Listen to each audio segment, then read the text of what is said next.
নমস্কার বন্ধুরা, ঘরে কাঁচা আলু আর ডিম থাকলে বানিয়ে ফেলুন মুচমুচে মুখরোচক এই রেসিপি।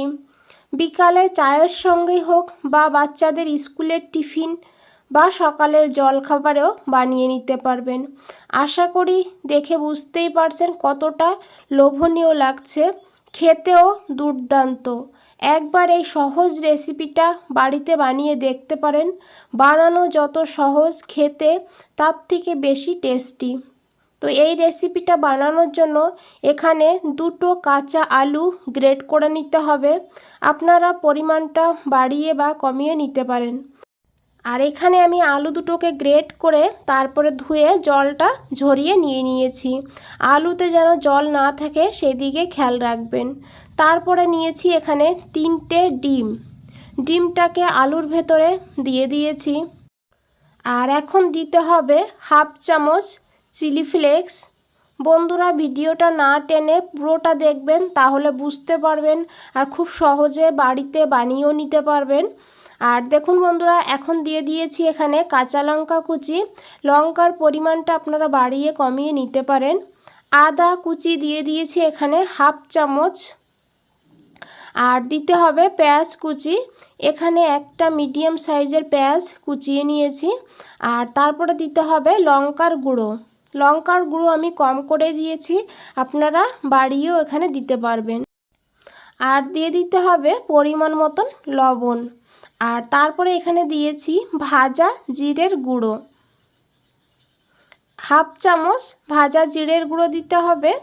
আর তারপরে দিতে হবে এখানে হলুদ গুঁড়ো 1/4 চামচ। বন্ধুরা, এই রেসিপিতে মশলার খুব প্রয়োজন হয় না, এটা এমনিতেই খেতে দুর্দান্ত লাগে। আর হলুদটাকে দিয়ে এখন খুব ভালো করে মিশিয়ে নিতে হবে।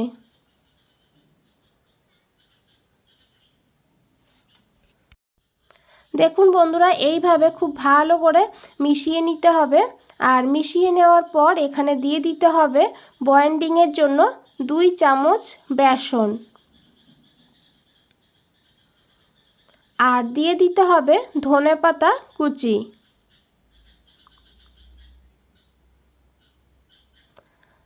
আর ধনেপাতা দেওয়ার পর খুব ভালো করে আবারও মিশিয়ে নিতে হবে।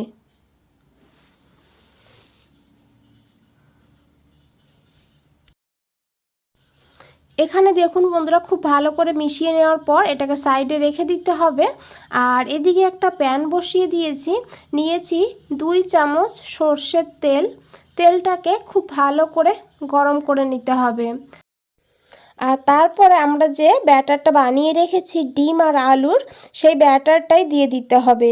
আর গ্যাসের ফ্লেমটা এখানে লো টু হাই করে দেবেন। আর তারপরে একটা চামচ দিয়ে খুব ভালো করে এইভাবে সব জায়গায় সমান করে দিতে হবে।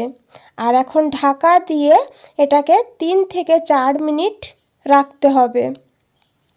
এখানে 3 মিনিট পর ঢাকনাটা খুলে নিতে হবে।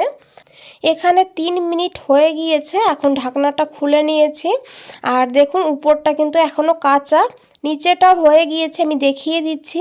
এইভাবে একটা প্লেটে নামিয়ে নেবেন, তারপরে প্যানের উপরে এইভাবে দিয়ে দেবেন। দেখুন নিচের সাইডটা কিন্তু বেশ ভালোভাবে কালার চেঞ্জ হয়ে গিয়েছে। আর এখন উল্টে দিয়ে আবারও একইভাবে 2 থেকে 3 মিনিট রাখতে হবে। 3 মিনিট পর ঢাকনাটা খুলে নিতে হবে। আর এখন এটাকে নামিয়ে ঠান্ডা করে নিতে হবে। আর এদিকে একটা বাটিতে দিয়েছি 1/2 কাপ ময়দা। ময়দার জায়গায় আপনারা চালের গুঁড়ো নিতে পারেন, না হলে গমের আটাও নিতে পারেন। আর দিয়ে দিতে হবে অল্প করে লবণ আর 1 চামচ চিলি ফ্লেক্স। আর দিতে হবে এখানে কালো জিরে 1/2 চামচ। এখানে 1 চামচ সাদা তিলও অ্যাড করতে পারবেন। আর দিয়ে দেবো সামান্য একটু হলুদ গুঁড়ো। আর এখন সমস্ত উপকরণকে খুব ভালো করে মিশিয়ে নিতে হবে। বন্ধুরা, রেসিপিটা যদি একটু ভালো লেগে থাকে একটা লাইক দিয়ে দেবেন। আর নতুন বন্ধুদের বলছি, চ্যানেলটা এখনও সাবস্ক্রাইব করে না রাখলে চ্যানেলটা সাবস্ক্রাইব করে পাশে থাকুন আর আমাকে এগিয়ে যেতে সাহায্য করুন। আর মিশিয়ে নেওয়ার পর দিয়ে দিয়েছি ধনেপাতা কুচি। ধনেপাতাটা দিয়েও খুব ভালো করে মিশাতে হবে। তারপরে দিতে হবে জল। এখানে হাফ কাপ জল নিয়েছি, অল্প অল্প করে দিতে হবে। আর একটা ব্যাটার বানাতে হবে। ব্যাটারটা খুব গাঢ় হবে না, আবার একদম পাতলাও হবে না। পাতলা হয়ে গেলে তেলে যখন আমরা ভাজবো তখন কিন্তু ব্যাটারটা ছড়িয়ে যাবে। আর দেখুন বন্ধুরা, ব্যাটারটা এইভাবেই বানাতে হবে। আর এইভাবে চামচের পেছন সাইডটা দেখে নেবেন, চামচের গায়ে দেখুন খুব ভালো করে লেগে আছে। এইভাবেই ব্যাটারটা বানাতে হবে। আর তারপরে এখানে দিয়ে দিতে হবে 1 চামচ সাদা তেল। তেলটা দিলে এই নাস্তাটি মুচমুচে হবে। আর খুব ভালো করে তেলটা মিশিয়ে নিতে হবে। আর মিশিয়ে নেওয়ার পর এটাকে এখন সাইডে রেখে দিতে হবে। আর এদিকে দেখুন এটাও ঠান্ডা হয়ে গিয়েছে। আর এখন এটাকে কেটে নিতে হবে। আপনারা এখানে লম্বা গোল করে যে কোনো শেপে কেটে নিতে পারেন। আমি এখানে এইভাবে লম্বা লম্বা করে কেটে নিচ্ছি।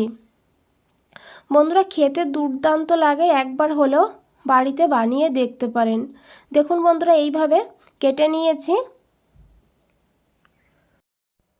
আর এদিকে দেখুন যে আমরা ময়দার ব্যাটারটা বানিয়ে রেখেছিলাম, সেই ব্যাটারটাও নিয়ে নিয়েছি। আর ব্যাটারটা একটু সময় রাখার জন্য এটা কিন্তু একটু গাঢ় গাঢ় হয়ে গিয়েছে। আর এখন এইভাবে একটা করে পিস দিয়ে দিতে হবে। আর এইভাবে তুলে তেলে ছেড়ে দিতে হবে। আর এদিকে দেখুন সাদা তেল গরম করে নিয়েছি। তেলটাকে মিডিয়াম গরম করতে হবে। আর গ্যাসের ফ্লেমটাও মিডিয়ামের থেকে একটু নিচে রাখতে হবে। আর এইভাবে দেওয়ার সময় কাঁটা চামচ দিয়ে দিয়ে দেবেন, তাহলে কি হবে, নিচে যে এক্সট্রা ব্যাটারটা থাকবে সেটা কিন্তু ঝরে যাবে। আর নিচের সাইডটা যখন এইভাবে কালার চেঞ্জ হয়ে যাবে তখন এটাকে উল্টে দিতে হবে। আর এইভাবে উল্টে পাল্টে গোল্ডেন ব্রাউন হওয়া পর্যন্ত ভেজে নিতে হবে। বন্ধুরা, খেতে কিন্তু দুর্দান্ত লাগে, একবার বাড়িতে বানিয়ে দেখতে পারেন। আর বাড়িতে বানালে আমাকে কমেন্ট করে জানাবেন আপনাদের কেমন লেগেছে। বন্ধুরা, একটু যদি ভালো লেগে থাকে রেসিপিটা তাহলে একটা লাইক দিয়ে দেবেন। আর নতুন বন্ধুদের বলছি আবারও, চ্যানেলটা এখনও সাবস্ক্রাইব করে না রাখলে চ্যানেলটা সাবস্ক্রাইব করে আমার পাশে থাকুন আর আমাকে এগিয়ে যেতে সাহায্য করুন। দেখুন বন্ধুরা, এইভাবে মুচমুচে করে ভেজে তুলে নিতে হবে। এখানে সবগুলো ভেজে নিয়েছি। আর দেখুন কতটা লোভনীয় লাগছে। এটা কিন্তু চায়ের সঙ্গে দুর্দান্ত লাগে খেতে। বন্ধুরা, আজ তাহলে এই পর্যন্তই, ফিরে আসছি নতুন কোনো রেসিপি নিয়ে। আপনাদের এই সময়টুকু দেওয়ার জন্য অনেক অনেক ধন্যবাদ। ভালো থাকবেন, সুস্থ থাকবেন, ধন্যবাদ।